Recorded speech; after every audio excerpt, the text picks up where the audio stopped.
Vamos a aprender ahora cómo hacer los ojales y su distribución en esta mochila. Importante. En la caja de descripción te explico cómo hice la distribución de los puntos entre los ojales y de cuántos puntos hice el ojal.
Lista la pletina con los ojales. Así se verán.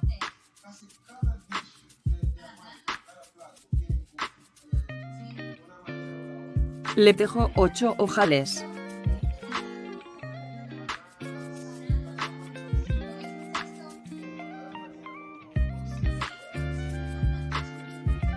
Sígueme por mi Instagram, @NelitaCrochetDesignS. Muchas gracias. Siempre tengo cursos. Anímate y únete a mis grupos.